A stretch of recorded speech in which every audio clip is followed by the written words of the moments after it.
buying drinks at the bar, but that was not on REA. I know we want to get right into things, to keep on time, but also because we've got such an interesting panel. And as Muala, again, thank you Muala for putting this together, today we want to talk about the phenomenologies of encounter. But it's not just about, what the other and different, but what it really means to be human, I think is what this is really about. And so we've asked our 4 panelists to answer 3 questions, although one has 2 parts, so it's really 4. How teacher-like was that, right? And in a very short presentation, and then we're going for that to be very formal kind of panel style, then we're going to get all talk show-like in a bit when we're done to truly try to have a conversation about the presentations and the issues that they raise, to answer as they discuss these questions. From within the context of their scholarly work, interfaith, intercultural, interreligious, or working with disabilities, what publications, projects, teaching activities, collaborative works have you been involved with? What do you see as the most important contributions to your life as a person, as a scholar, within these engagements in terms of encounter? So again, keeping the focus on encounter. What do you see as the most important hindrance or hindrances in your engagement to improve learning in encounter? And then the final question that they're going to speak to, what are the implications of your work for developing an understanding of encounter in your community or country from your point of view? You can see the different perspectives, largely coming out of their own context, their work, and their personal history. So I'm just going to introduce all 4 at once, so we just kind of keep things moving. And so our first speaker is going to be Deborah Court from Bar-Ilan University. She's the associate professor at the School of Education at Bar-Ilan University in Israel. Her research centers, and she's spoken many times at REA, it seems. You're a regular.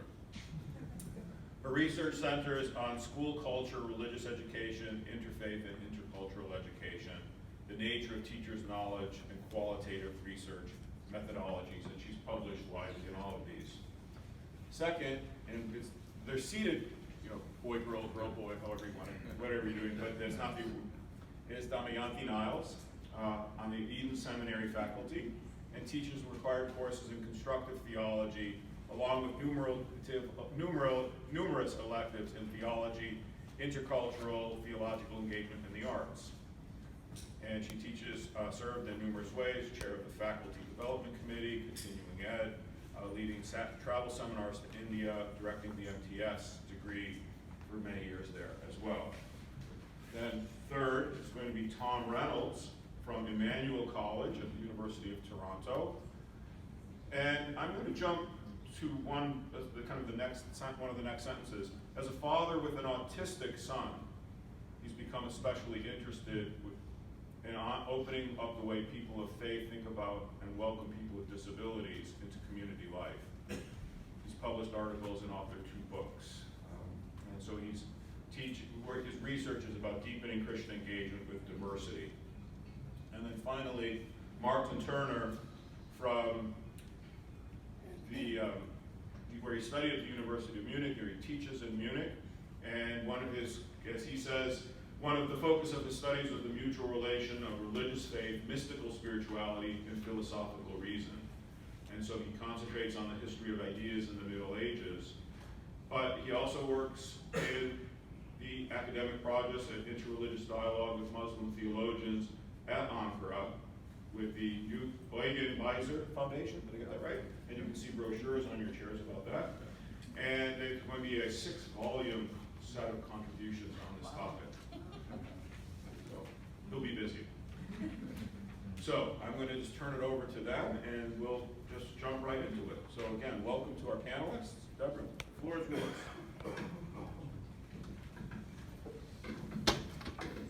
So in my 10, or possibly 11, but not more, minutes, I'm going to introduce 4 possibilities of encounter. Encounter as miracle, encounter as way of life, encounter as divine matchmaking, encounter as hard work, all of which play out in the story, my story, which I'll tell you. But I'm going to start with a story which is not mine. It's a story of a friend of mine who influenced my life greatly and who was instrumental in my decision to move to Israel, which is really where my story that I want to tell you begins. So very briefly, a dear friend of mine who died in 2001, his name was Yitzhak. He was born in Poland in 1915, and he saw what was coming. He saw what was going to happen. He begged his family to leave, and they were established. They thought it would be fine. He fled just before the Nazis took over Poland. He hid in forests. He was hidden by strangers. Months or maybe years, he made his way across Europe, and finally to the coast of Portugal, where he was able to get on a ship and got to England and was accepted as a refugee. His whole family died in Auschwitz, a huge family, both his parents, his grandparents, all his brothers and sisters, aunts, uncles, cousins, everyone. He lost everyone. And in 1946, lost and wondering if life had any meaning, could possibly be worth living anymore, he made his way to what was then British Mandate Palestine, before the State of Israel in 48. And he was wandering in the desert alone, and he came upon a Bedouin man who was clearly also disturbed by what seemed to be the coming changes in his way of life. All these strange, hungry, sad-looking Europeans drifting in. And the Bedouin man had a knife, and he raised his knife to kill my friend, and he meant to do it. And at the last moment, before he was stabbed, something came from the depths of Yitzhak, he didn't know from where, and he called out with all his heart and all his voice, Allahu Akbar. And the assailant stayed his hand and lowered the knife, and the two men looked at each other, and they both walked away. And I call that encounter as miracle. I hope that that Bedouin man had a good long life and was able to deal with the changes which were coming to his desert. At the very least, I know that he walked away without that murder on his soul. And Yitzhak, I know, went away and had a family and became a doctor and a psychiatrist. He moved to Canada. He was the father of one of my friends when I was a teenager, and I stayed in contact with that friend and with Yitzhak all until Yitzhak died in 2001. And I watched over the decades as he slowly reclaimed his own Judaism, which he had utterly rejected after losing everyone. And it brought me closer to mine, which I was pretty distant from as well, and certainly was instrumental in my decision to move to Israel 22 years ago. And with that, I'm going to begin my story. First of all, a disclaimer. I never know why they let me in here, because I'm not a religious educator. I'm religious, finally, at this stage in my life, and I've been an educator for many years, but I'm not a religious educator. You just need to know that. Okay, so from here on, I'm going to read mostly to not get too bombastic and go over my time. As a beginning scholar in Canada, I researched the anthropology of education. Culture was the focus. 22 years ago, I moved from Canada to Israel. There, multiculturalism and the need for interfaith dialogue hit me in the face, as my life in tranquil Canada has never done. My scholarly work since I relocated has virtually all been related in one way or another to intercultural and interfaith interaction and understanding, but not all my work has been specifically directed that way. So this I'm calling encounter as way of life. Being in a multicultural, multi-faith setting makes one's work be about that, whether you intend it or not. Teaching qualitative research to graduate students who are native Jewish, Christian, Druze, and Muslim Israelis, as well as immigrants from many countries, exposed me to so many cultural and religious variations.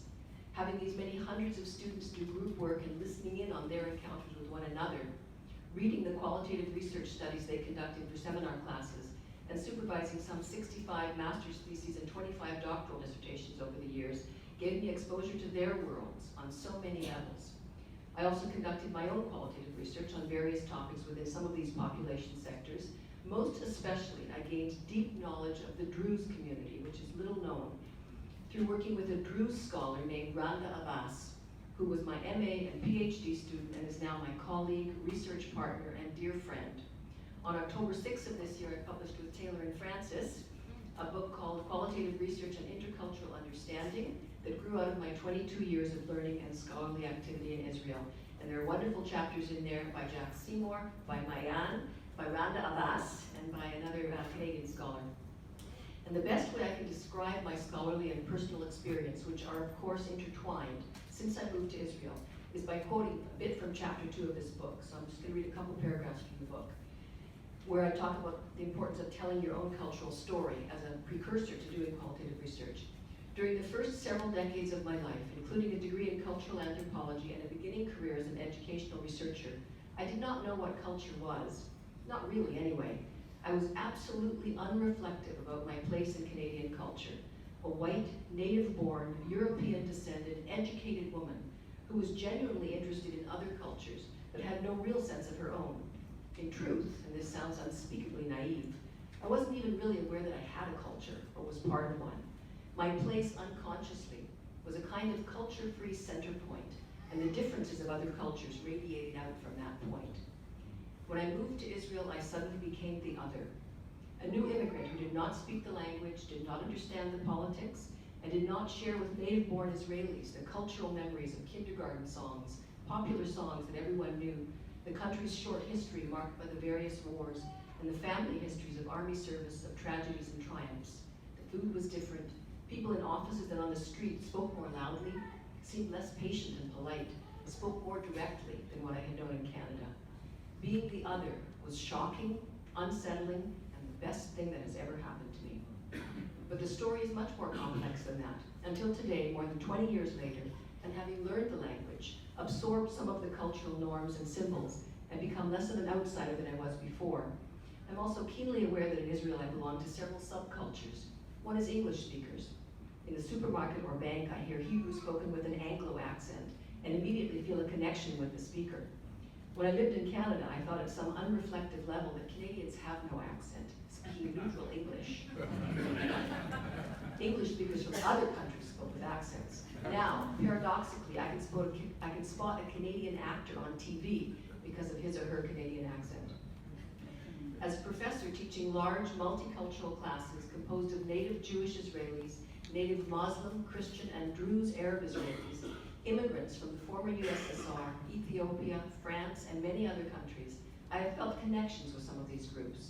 For instance, it seems like the many Russian immigrants and I are part of what is in some ways a shared subculture, not only struggling with issues of language, culture, and history, but sharing significant behavioral traits like promptness and politeness.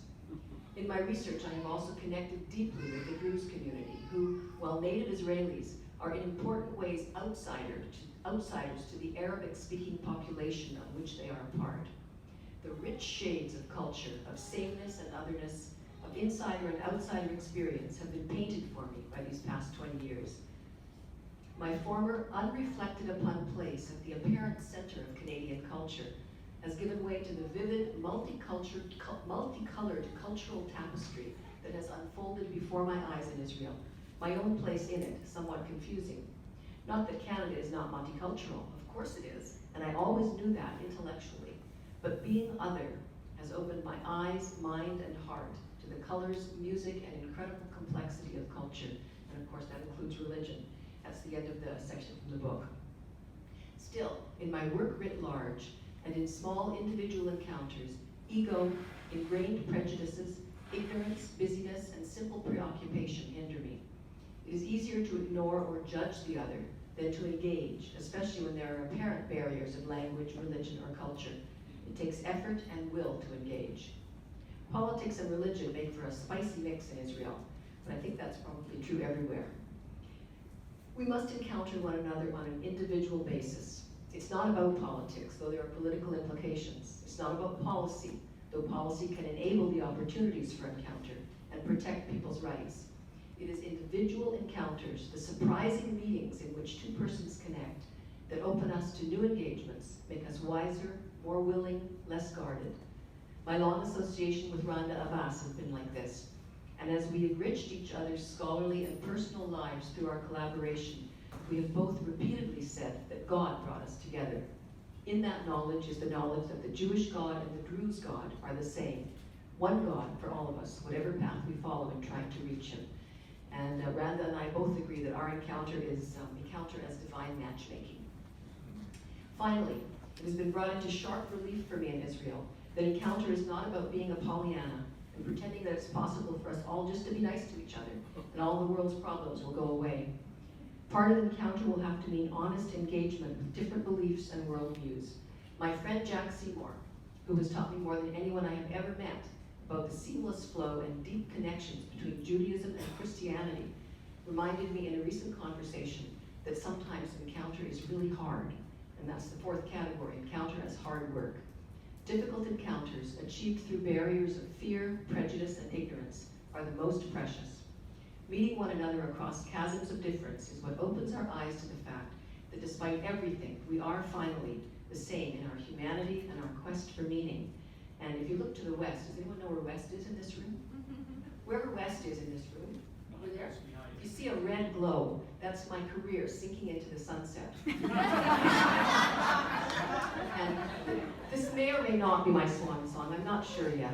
But it's appropriate for me at this time to say that REA has provided me and us with a forum of friends, a safe place in which to meet on the deepest level and to take back to our scholarly work and personal lives new insights, new strategies, new courage, and new determination. This has been incredibly important to me since I first attended an REA meeting in Boston in 2007, so thank you.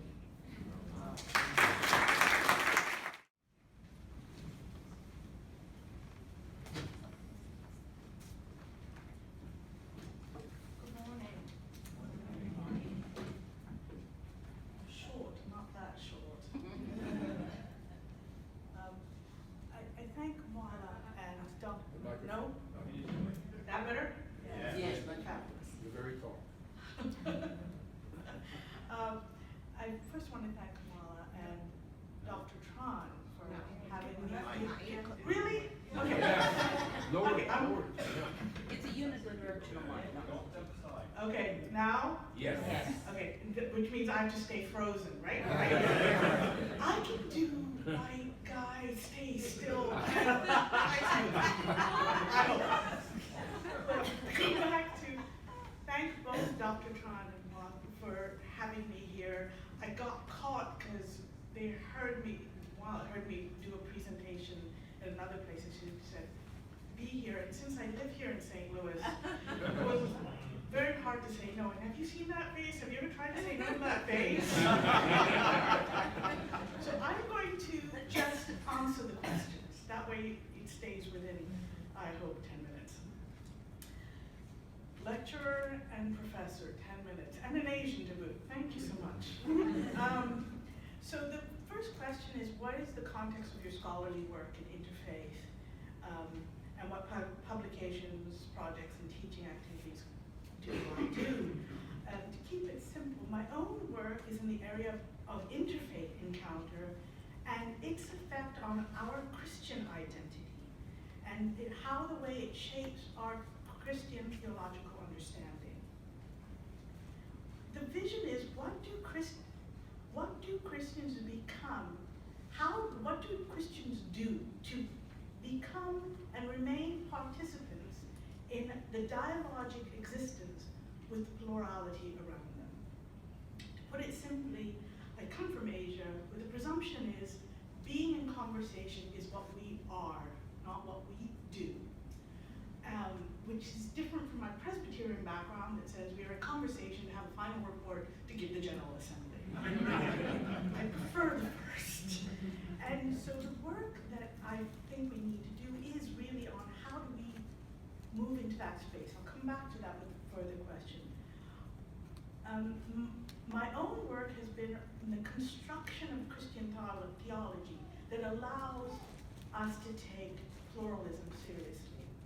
And the people that I'm in conversation with are the Asian theologians of religion, liberation thinkers out of Asia, and scholars of other faiths.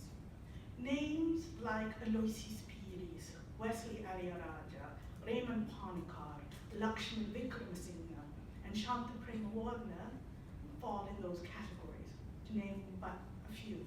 Biblical scholars like Archie Lee, Kwok Bar-Ilan, Emmanuel Niles, and historians of religion like Judith Berling and Wendy Doniger. These are my conversation partners in scholarship. They give me a space to think widely and connect in the world. My own writing has been to learn how to break from and free of neo-Orthodox frameworks that the early Christian theologians were encountered by. Because as interesting and problematic as it was the first time Asian Christians were taken seriously as theological thinkers. But we had a lot of work to do to break free of it as well. And my writing in Worshipping at the Feet of the Ancestors tries to do that. I have moved from there to the work of constructing Christian theology that takes pluralism seriously in articles such as Wasteful Abundance, an Asian Christian perspective on the plurality of creation, and It's a Time to Dance with Dragons. The work I do now is a continuation of that work, and I have a forthcoming book called Doing Theology with Humility, Generosity, and Awe, a Christian Theology of Pluralism. I'm sorry to do CV, but the question asks for CV information, so I'm giving it to you. It's awkward, but there you go. So part B, and by the way, I like 3+1. It's a good Hindu way of saying synchronized. It doesn't give you a solid 3. Always, in Hinduism, you always have a +1 to everything, to say that we're in the mystery. It's not quite the list you thought. So the second question that I was asked is, what do you see as the most important contributions in your life as a person and scholar within these engagements in terms of encounter? So let me tell you a story. Asians are good with stories, so let me start there. When I was in 7th grade, I was in a boarding school in South India called Kodaikanal. It was an international boarding school started by missionaries, Western missionaries, now 200+ years ago. But later on in time, it became much more of an international space. And I had classmates that I lived with 24/7 from all over the world and of many faiths. But it had a strong Christian undertone. And a young friend and I were standing near the wall watching a Hindu celebration parade, darshan. They were showing the goddess. The goddess was being seen and seeing the world around her. And watching, it was powerful to see faith being enacted and being adored and adoring. And I saw God's presence walking. And my young friend said to me, "Isn't this lovely? Isn't it too bad they're all damned?" That's when I started my work, because I could not understand the God that I was taught for generations. And I'm a 6th-generation theological scholar and pastor. So I've been in this work in Asian terms for over 200 years. I'm not 200, I look 200 and not 200 years old. But it was a piece of the ground of my being. But that parade and those people are also part of the ground of my being. As my former colleague in religious education says, we live in the hyphen. I live in the hyphen of Hinduism, Buddhism, and Christianity as a Christian practitioner. And I could not understand a God that didn't understand that hyphen and could only take 1/3 of who I was. And that is about the second part of the answer. I come from a multi-faith world in Asia. It is part of our world that never was able to be conquered by the Christian faith. And for that, I am eternally grateful that we will always be a minority. We will always have to figure ourselves out in relationship to others. And as the Christian empire dies, the hope that they will finally show up and make us the boss of our worlds is not going to happen. So perhaps then we can be tossed comfortably into God's plural world. What do you see as the most, so this is question 2, 3, right? I did say I'd answer the questions, Dr. Tran.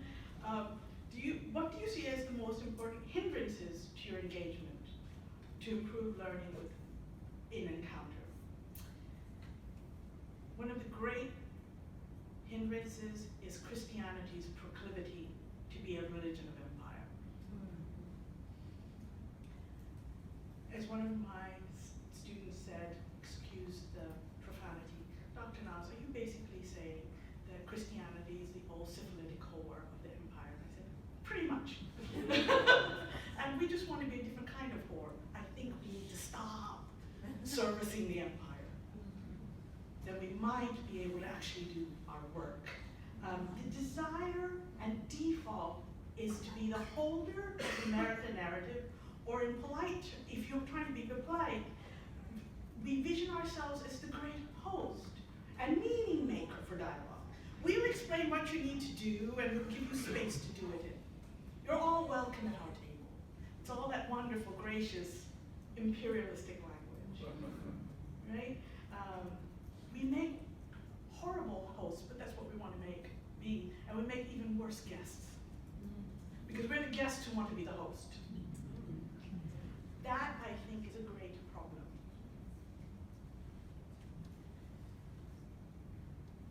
So what are the implications for my work for developing an understanding of encounter in my community and country? I truly believe pluralism is a fact of creation. It is a fact of life. It is actually the dialogue of life. It is the richness of life. To use Christian terms, it is soterios. It makes us whole. And there's no place where that is more obvious than in Asia.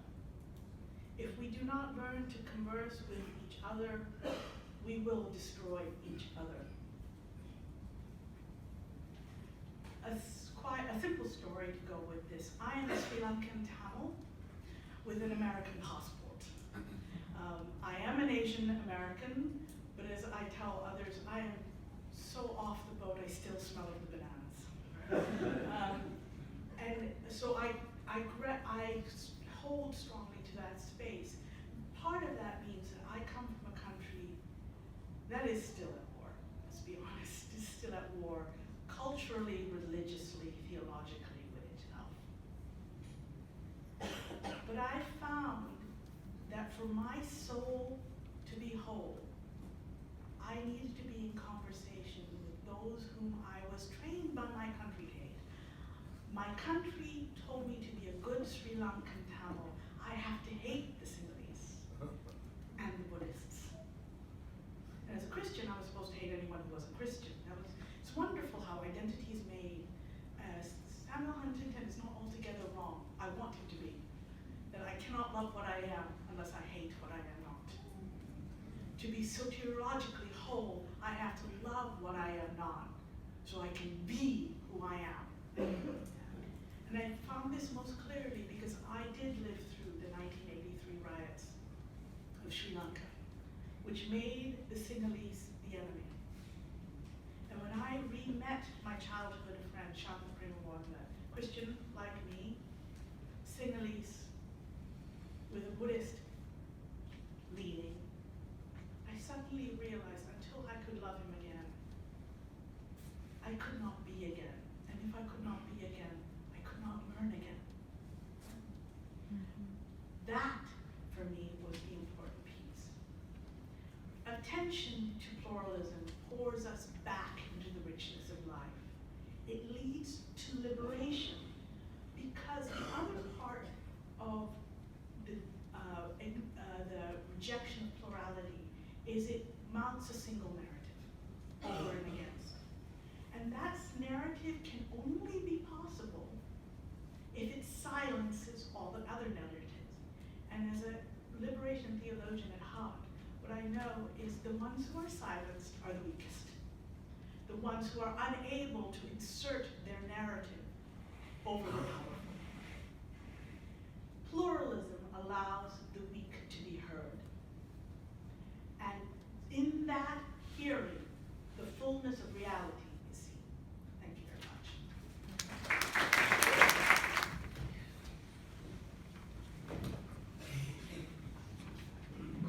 Good morning. I too want to express appreciation for having the chance to learn with and from the panelists and you here today. So teach theology, and I'm also a parent with a child on the autism spectrum, as was introduced by Tony. And I think that's transformed my life. And I'd like to share a little bit about that personal, because theology is personal, all theology is contextual. Some of the stories we've already heard, it's interesting. I'm thinking about what I plan to say, and I feel like I'm going to plagiarize some here. So I want to begin with that. I also live and I'm coming to terms with depression, and it's in the relationship to my son that I've learned to own that more fully and also be a better scholar. So all these intersections in my life weave together. I remember teaching a theology class and covering a theme, and in the midst of using a chalkboard, I realized that I had made my son a problem. I had essentially erased the unique presence he has in my life by theological reflection.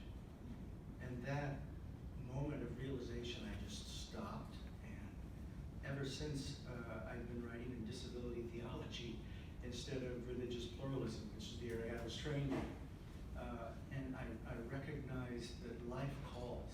So that's the first point. My scholarship, the questions 1 and 2 are really interestingly woven together, because the most important contributions to my life are the relationships that make me who I am and the context that shapes me. So I'd like to share a little bit about that here today in 10 minutes. So I'm going to really try hard. My son Chris, who texts with me a lot, and he is excited that I'm sharing a little bit, and I always check with him a little bit before I share anything. But I always tell him too that it's mostly about me that I'm going to share. So my book, Vulnerable Communion, came out of that one classroom moment, and then engaging in disability studies, which is an interdisciplinary field. It's also intersectional in a variety of ways. And disability studies helped me articulate some of the things that I had been living with on the ground as an advocate and caregiver and receiver with Chris, my son, and his brother Evan. My book was written out of a passion to cultivate communities more hospitable, and the dangers of hospitality, and precisely the host word and the guest word, the dangers involved in that.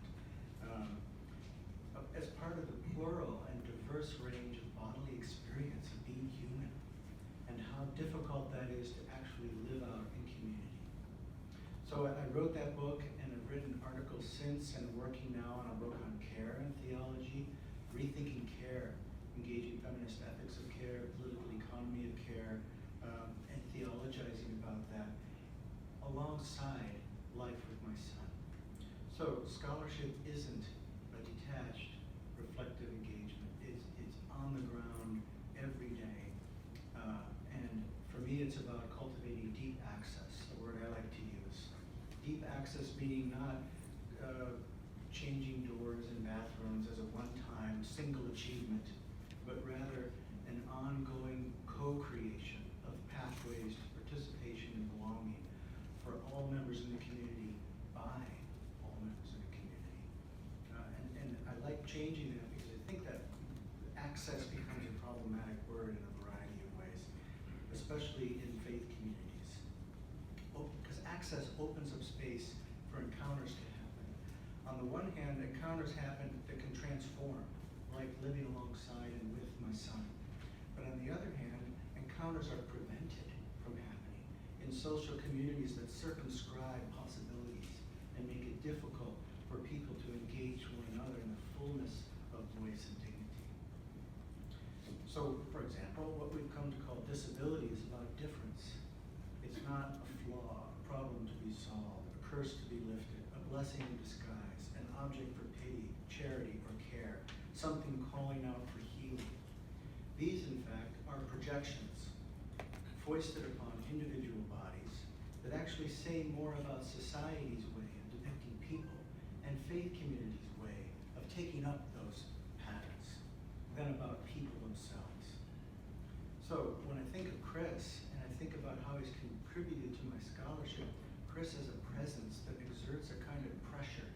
Encounters exert meeting another and here I think to Buber and Levinas and a number of dialogical philosophers that have helped me think through this, but Chris's presence exerts a pressure upon me to respond.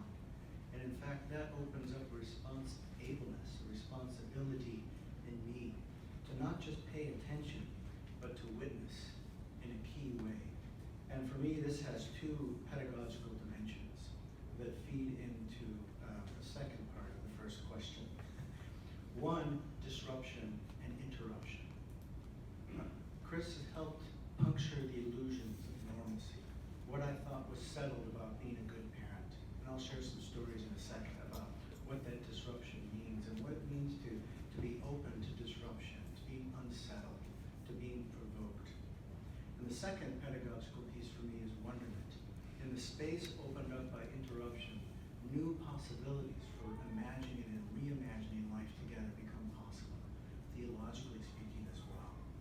I'm transformed with Chris in a certain way, improvising and adjusting to his cadence and his way of seeing the world. As he once told me, Dad, it's my way, not yours. Oh yeah, right. I confess to having difficulty and failure in the process. So disruption and wonderment. These to me seem important contributions to my life as a person that Chris has provided. In my ongoing work, giving workshops for communities, being involved with denominations and writing policies and so forth, I've encountered a lot of communities and a lot of different people with disability stories that share similar things about being excluded. And not just excluded, but being normalized as a way of being welcome. So that leads into the second question, hindrances. If encounter is a kind of sacred site where the holiness of another person is met and greeted, then what happens when normalcy inscribes possibilities or actually limits possibilities of encountering a sacred site of another person? Normalcy governs bodies through social mechanisms like language, economy, education, religion, and theological language, like the healing narratives and how they're used. Or like how I've been told many times, you must be so blessed to have a son with disabilities who's a blessing for you. Well, yes, but I think that's more about you and your projection than it is necessarily. Or, what have you done in your life? And depression must be a spiritual flaw in some way. What can you do to overcome your problem? I mean, the language becomes really difficult, and it's an example of how normalcy is ritualized in a variety of ways through media. The efficient, productive, white male body that produces has become the kind of normalizing regime that gets super inscribed even in faith communities. And so protest and resistance becomes really key, especially as we, on multiple fronts, deal with problems of exclusion in communities. So this is an important challenge to resist and think through normalcy. And in a way, Chris has been a teacher for me, a pedagogical moment, because disability, in fact, is a prophetic provocation, disrupting business as usual, unsettling what communities think they have settled. Like, we're welcoming, but we have no people with disabilities here. Well, maybe that's a sign of the problem. Maybe they're hidden disabilities. Maybe people with disabilities aren't welcome in your so-called good intentions. And gently encouraging interruption can open up a space for the wonderment, for the reimagining what life together might mean. I think of it this way as a jazz musician. Herbert Hancock's book, Possibilities, I don't know if any of you read that, I'm going to confess this. He tells a story about playing with Miles Davis, and as a pianist, I resonate with the story. He was playing, the band was really moving, and the jazz combo is an interactive site of mutual co-creation. So he tells a story of hitting a wrong chord, and it was a doozy wrong chord. And he thought, oh no, I've ruined it. I'm adapting the story. You can find it online too. He tells the story often. And Miles made the note work. In his genius, it wasn't a matter of wrong notes. It was a matter of wrong resolutions. Co-created an imaginative, responsive way, call and response. The wrong note was transformed creatively into a resolution that worked. Often, people with disabilities are considered wrong notes in need of fixing, in need of being assimilated, normalized, mainstreamed, etc. What if communities started to think of relationality and the possibility of encounter and working it out together and collaboratively be artisans of imaginative improvisation? That's a possibility that emerges out of the hindrance. If interruption happens, can we work it out together? So for me, in fact, there's a chapter in this book I'm working on called The Theology of Failure. Being open to the possibility of failure and acknowledging that I'm provoked, that I'm a problem with Chris. More often than not, I'm a problem in white privilege. I'm a problem, and how can then we constructively collaborate to transform systems that are marginalizing people with disabilities? Time and again, I realize that often my caring for Chris is a matter of doing for rather than being with. And his life alongside me is a constant challenge to do that in this way.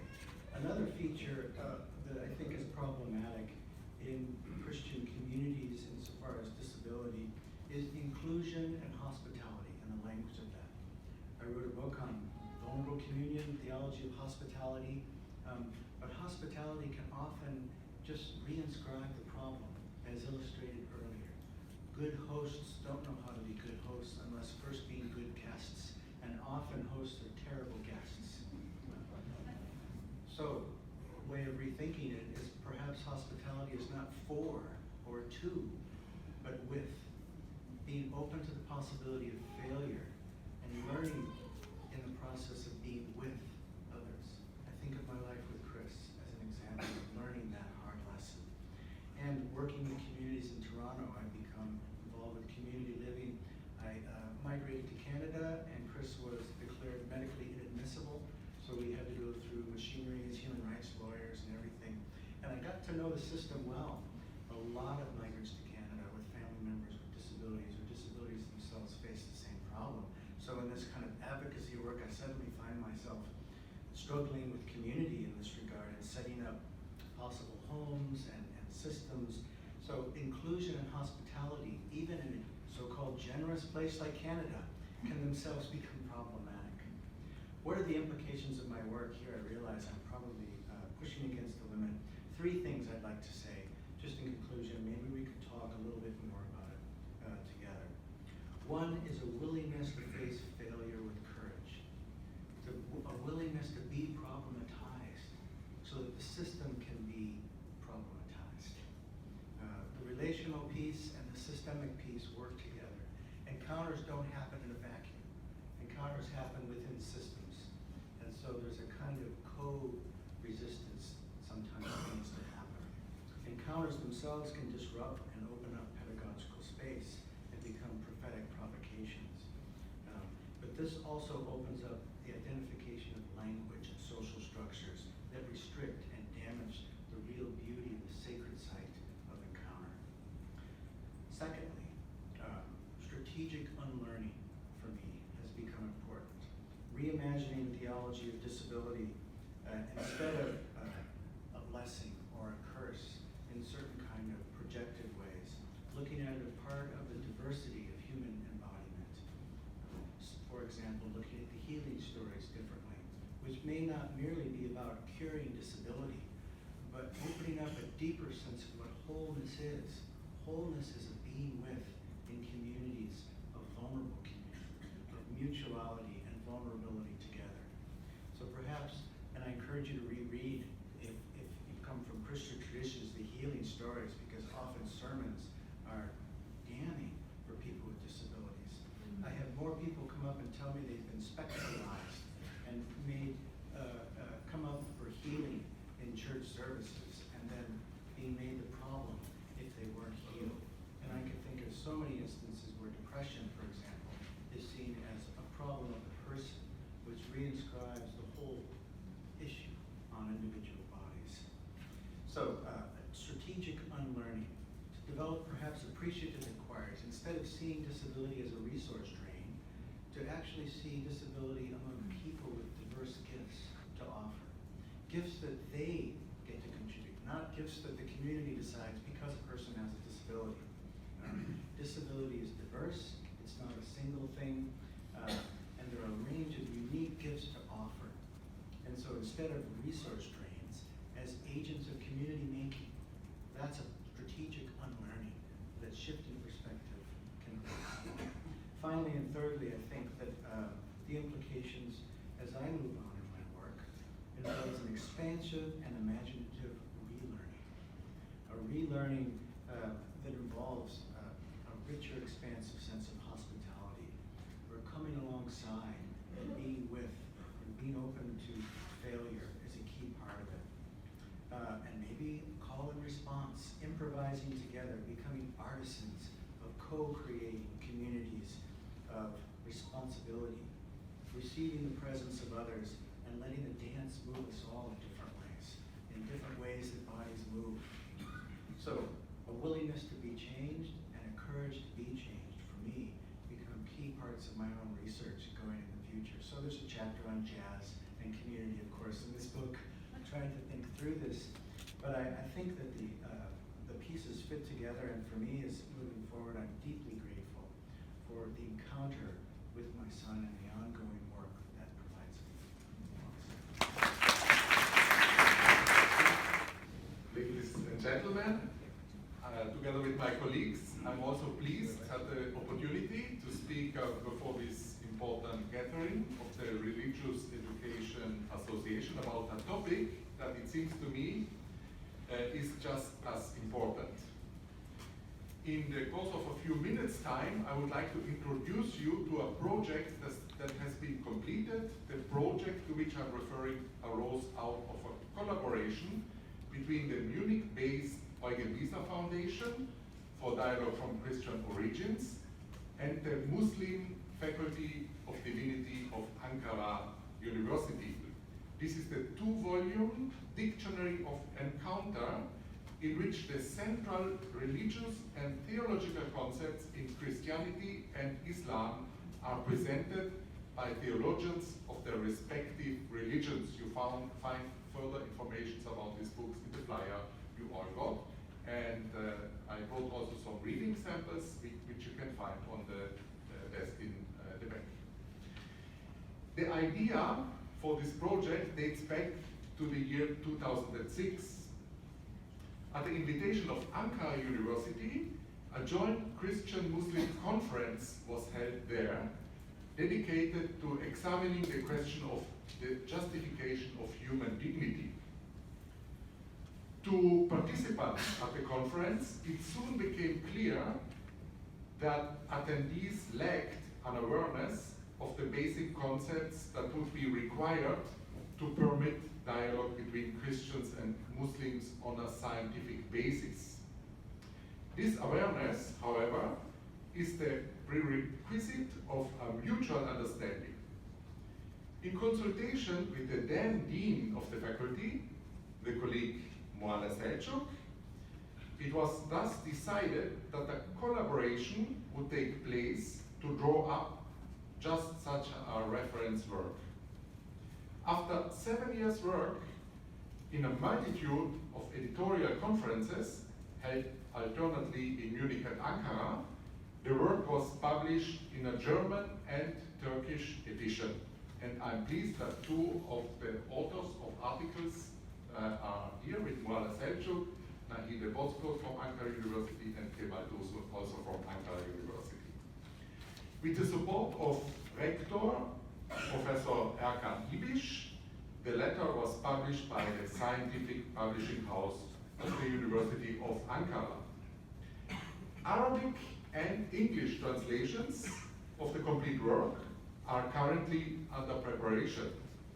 We are still in search of a suitable American publishing house that will include the work in its program and provide for suitable dissemination. If you, ladies and gentlemen, could recommend such a publishing house for this purpose, we would be very grateful. We agree with the Muslim editorial team under the direction of Mualla Selçuk that this dictionary enjoys particular importance in the history and culture of the encounter between Christianity and Islam. I would like to briefly explain this. Since the era of the revelation of the Quran, for far more than 1,000 years, Christianity and Islam have shared common history of coexistence, cooperation, and unfortunately conflict as well. Now, the dictionary represents the first time ever in history in which Christian and Muslim theologians have offered a single book presenting all of the fundamental concepts of their religions from their respective points of view. This was the first time in history ever. The great progress that this represents can be shown by way of comparison. In the year 1453, the hitherto Christian metropolis of Constantinople or Istanbul was conquered by the Muslim Turks. In Christian Europe, this event was followed by deliberation of an appropriate response. The vast majority of leaders advocated military intervention and war. The philosopher and Cardinal Nicholas of Cusa, who had visited Constantinople himself during his travels in 1437, made a different suggestion. He called for Christian and Muslim scholars to resolve the conflicts by way of philosophical theological discussion. In his book with the title The Peace of Faith, written in the year 1453, he described the form that such a dialogue between Christian and Muslim theologians might take. The venue he selected for these peace negotiations, however, was heaven. In his view, peace is possible only in paradise and not here on earth with all its irreconcilable religious conflicts. Today, 500 years on, with this lexicon project, we have managed to make such a dialogue a reality, not just in paradise, but here in our world. The book that has been presented is the visible result of this effort. So it can be certainly said that a new, positive chapter has thus begun in the relations between Christianity and Islam, two faiths that together represent by far the largest world religions. Despite the significance of Islam as a world religion that is growing increasingly, present even in the core countries of the so-called Western world that have been shaped by Christianity, the knowledge most Christians have about Islam is more than deficient.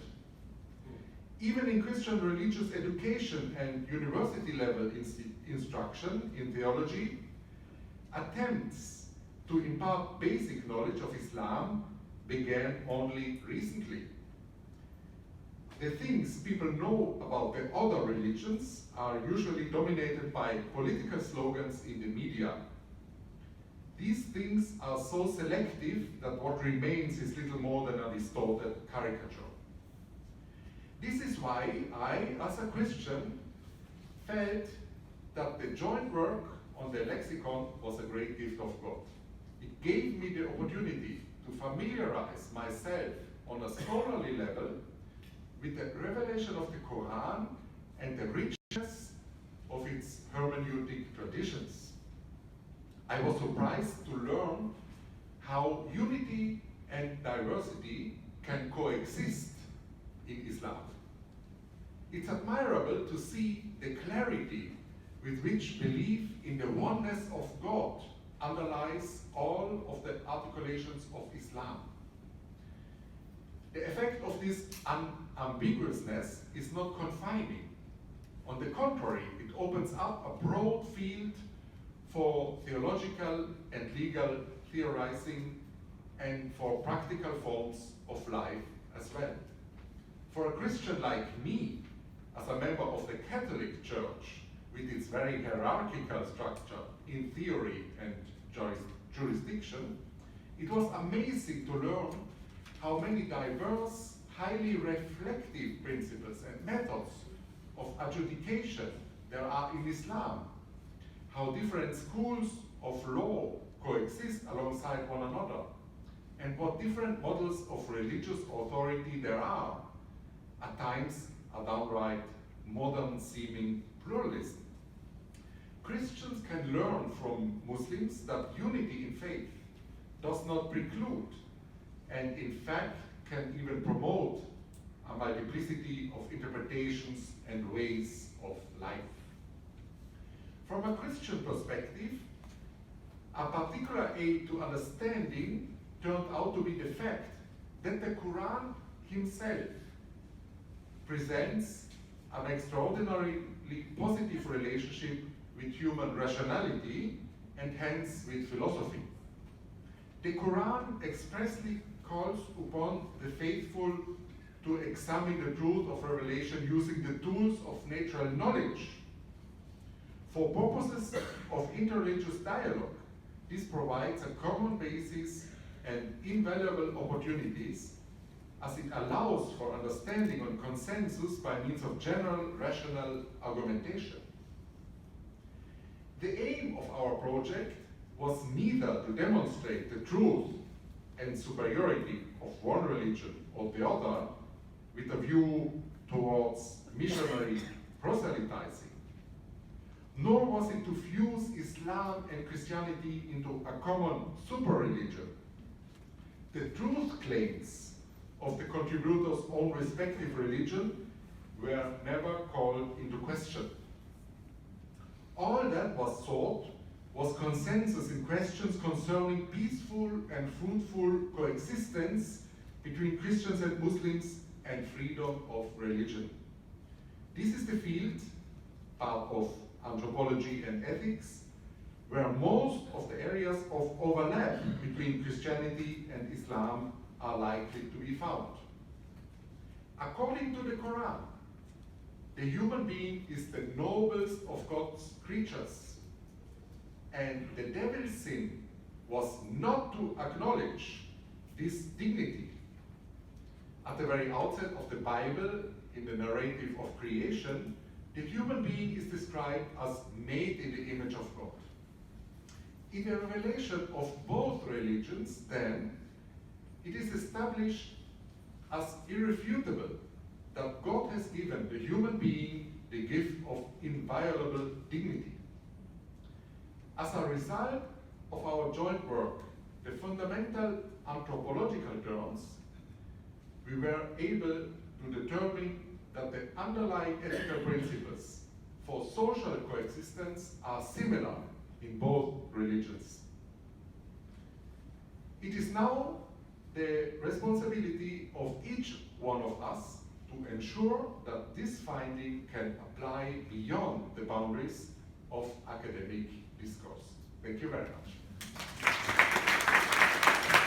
But one of the words, in a couple of presentations, but I'm going to open up a first question that two of you use the same word directly, wholeness. But I think all of you use the concept to one degree or another through the work and the encounters that you had. So to maybe get the conversation going, how do you think about that idea of wholeness as part of the outcome, perhaps, of encounter? And we'll just kind of jump from there. Just anybody care to go first? I would say that it's a basis because God is one. And I don't know if it's on. It's on. Hold it closer to you. Because God is one. God is one. This one works. Yeah. Whether we know that or remember it or forget it, that's the basis for encounter, and that's where the wholeness lies. That's my just off the cuff take on it. Moving down quickly, and I would add to that, wholeness is relational. Often, modern individualism parses bodies as discrete wholes in themselves, but actually we have leaky bodies, and bodies move into one another, and the relationality wholeness, and I find that in scriptures. The language of wholeness in the Christian tradition, it works with the word soterios, which is the word salvation comes from. And therefore, to be whole, to be made well, is critical. I don't know if God is one, but I do know that God in God's self is relational and relational to us. We're talking to his salvation. I'm not sure about the one thing, but I do believe that God in God's self and God to us is relational. And every time we fail to relate, we fail to be what we were created to be. Tony, you asked in the beginning the question what it means to be human. Also, while Ascension asked this question so many times, I think it's a very important question, what it means to be human. Being human means being in progress. Being in progress. This means we are always seeking for wholeness. We are never whole. And this means that encounter is so crucial and fundamental for our existence, because only in encounter we can discover the possibilities, the hidden possibilities of our own lives. I'm sure there are questions from the floor, but do you have questions for each other? Okay. Here's your chance. Yes. Jim Nagel from Ford University. I heard in one of the presentations in particular, can't hear you. Let me come with the mic. I'm saying that I heard the importance of disruption in this encounter, and I wonder if you could talk more about the risk and resistance that typically comes from disruption. I use the word, well, it resonates with all of us. And the risk of disruption is the risk of failure, but also the risk in disruption is not knowing in advance what the solution is. And I think that's actually a positive feature of wonderment, the openness and the uncertainty of doing the work together, like composing in a jazz combo situation. So the risk is that the music falls apart, but becoming artisans together ensures a greater possibility of co-creating success. What he said. What about the resistance that might come from the text or boundaries? Oh yeah. Well, in 4 short sentences, the risk of encountering resistance in communities is completely there. Speaking of disabilities, there's a lot of resistance because, one, resources in church communities. As soon as normalcy and the illusions of normalcy are punctured in communities too, there's a feeling of unsettledness and I think fear. The fear of being vulnerable is exposed, and when fear of being vulnerable is exposed, sometimes that animates resistance, and so keeping the conversation going is a key piece, at least in the disability, and I think it applies on multiple levels, but keeping the conversation going and finding ways to generatively work together. So we have a question from back here. I have a question for Professor Court. Can you elaborate more about the image of matchmaking? And for Professor Thurner, in the dialogue of Islam and Christianity, have you considered all 3 of our main faiths, the Jewish tradition, Islam? How we could create a dictionary with all 3 of them? Well, in terms of matchmaking, I mean, it's a very Jewish concept, right? And it just, I don't think there's anything particularly deep there. But I've always felt that me meeting this person who was so different than I, and she meeting me, was some sort of divine matchmaking, and so much has come from it. And I just think that God is present in things, and he stays in the background sometimes, but he's there. And I don't have anything deeper than that to say about it. I just want to add to this, the Talmud, which is the equivalent of the Jewish gospel, says that 3 hours a day what God does is he does matchmaking. I've heard that, yes, I love that. Yeah, regarding the question about the Jewish dimension, the dialogue between Islam and Christianity, of course, it's a common root, both of the Quran and of the Christian Bible, the Hebrew Bible. In our project, we wanted also to focus on the social situation in our countries, and the majority there is, at least in Germany, is the is Christian and Muslim. We unfortunately don't have that many Jews anymore, but we will continue, and a further project of our foundation will be a 4-volume encyclopedia of Christian-Jewish relations, which will appear, I hope, in a few years. And also the particular context of Germany has many Turkish Muslims, so I think the context there makes a great deal of sense. Thank you to all 4 of our panelists. So my question is for Dr. Niles, and anyone else can jump in. But you said a number of things that stuck out to me, but one in particular was your assertion that oftentimes as Christians we don't play very good host, or that we don't do the hosting very well. And this struck me because a couple of times this weekend, but last night in particular, as the Catholic community was talking, we were discussing one of the challenges that we face today as religious educators and really as a society is many of our young people in particular seem to be struggling to formulate some sense of meaning or purpose for their lives, some coherence to their lives. And yet I think you cautioned us wisely when and I'm not going to get your wording exactly right, you said something to the effect of part of being a bad host is that we presume that we have the meaning to give to others, or we presume that we have the framework within others need to work. So I'd be grateful if you could elaborate on that a little bit and explain how you've seen this play out. In what context Christians have been bad hosts, and perhaps how we can offer what resources we have within our religious tradition without being domineering. That is way more question than we have time for, so I'm going to keep this as tight as I can. Snippet. I'll just lead us into language of ecumenical. Originally, ecumenical meant the whole cosmos, and now it means the League of Churches trying to make one church. Bad host. Right? Bad host. We have a serious OCD. We want everybody to do things correctly. We have an Emily host.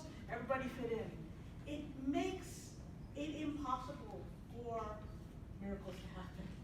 It makes it impossible for others' voices, because we want to fit them into a symphony rather than to play a jazz. I truly think jazz is a better theological space than symphony. Though, there is a moment for Bach, too. But I think that ability to be flexible and open requires that we take the manuscript away and go, let's be and play together. And we're not good at that. I think we like being hosts because it gives us a control place. And I don't think it gives us the space for true encounter. I just want to say that this is reminding me so much of Yildiz session yesterday, where she talked about the 3 million Syrian Muslim refugees who are being treated as guests in Turkey. And I think it's important to say that that's a wonderful formulation of they're not immigrants, they're not losers, they're not horrible people who should go away. They are the guests of Turkey. And Turkey's putting enormous resources into educating them and helping them. And it's important that hosts and guests can be a good thing too. Okay. My name I'm is working my way up. My name is Moon Song. I'm teaching Christian education at Yonsei University in Seoul, Korea. My question is about, is there any type of precondition to promote interreligious dialogue and encourage encounter with the other? I think that the specialty of religious education has some relation with existential awareness. The recognition of existential awareness naturally generates mentality of subjectivity and either worse conception. Therefore, the transition from one post position to transversal dynamic between each country tradition, such as Christianity, Muslim in Western, Christianity and Buddhism in Eastern context, is not easy and honestly very difficult.